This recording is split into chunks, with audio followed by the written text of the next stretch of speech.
حبايبي عاملين ايه؟ يا رب دايما تكونوا بخير وسلامه. النهارده بقى يا حبايبي عاملين بكيلو لبن رايب، كيلو واحد بس يا حبايبي. عاملين القرص العسل دي، قرص كده بالجبنه جميله خالص يا حبايبي، تستاهل بقكم.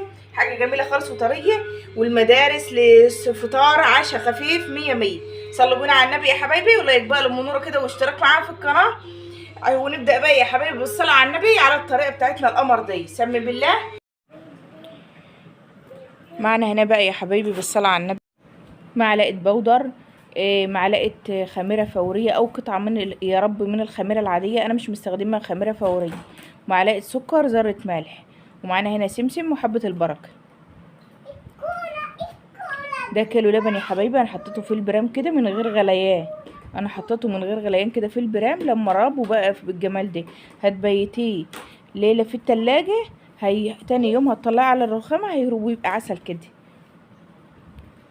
اهو. جميل وعسل ازاي. معانا هنا بقى بالصلاة على النبي دي زبدة على سمنة، معانا كيس فانيليا. ادي كل المكونات. هننزل بقى بالسكر والخميرة والبودر وذرة الملح، وهننزل بالصلاة على النبي بالسمسم وحبة البركة. صلى على النبي كده يا حبايبي، ربنا يصلح حالكم يا رب ويصلح حالنا جميعا يا رب. هننزل بقى بالصلاة على النبي باللبن. اللبن يا حبايبي ما تشيلش الوش بتاعه، بخير كده بحاله. هننزل بقى بالزبدة بتاعتنا، هنحط بس ايه كمية بسيطة كده على ما نعجن العجين ونبقى نحط الجزء التاني. هننزل بقى بكيس الفانيليا، وهنقلب المكونات دي كلها، وهننزل بالدقيق بتاعنا.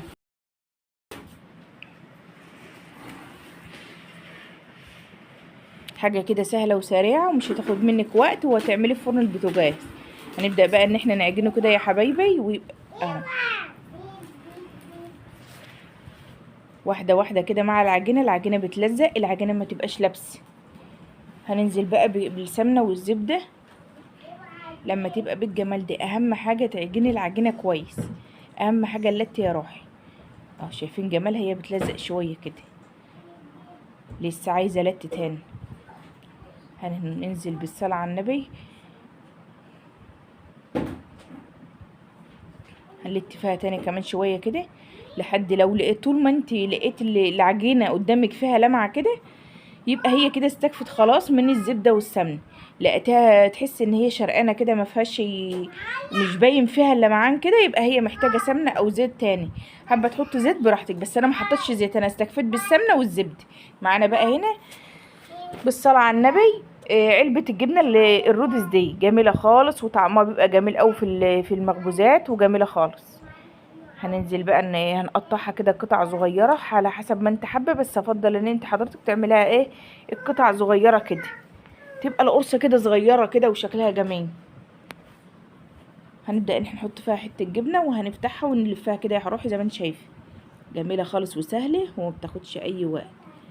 تفرديها بقى في الصينية براحتك، تنقليها في صاج براحتك.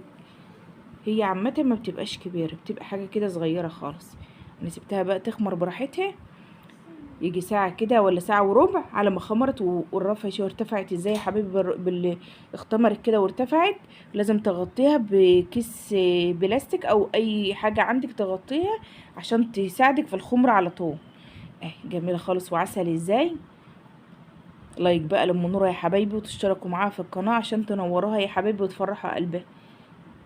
شجعوني يا حبايبي ان انا اعمل فيديوهات. ايه رأيكم في الجمال ده بقى؟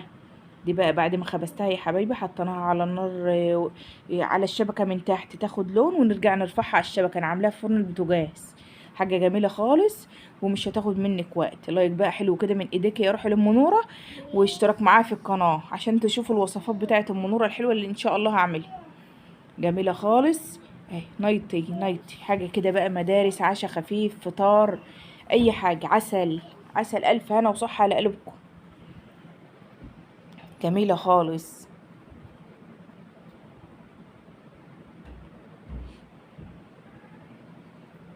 شايفين جمالها؟ صلوا على النبي يا حبايبي، ولو لسه ما صلتوش على النبي يا بركة الصلاة على النبي. شايفين الجبنة يا حبايبي؟ الجبنة دي انا بحب اعمل الرودس دي لان بتخليها ايه طرية كده يا حبايبي. ممكن تعملي اي نوع جبنة انت حباه. واسيبكم بقى يا حبايبي في رعاية الله، والسلام عليكم ورحمة الله وبركاته.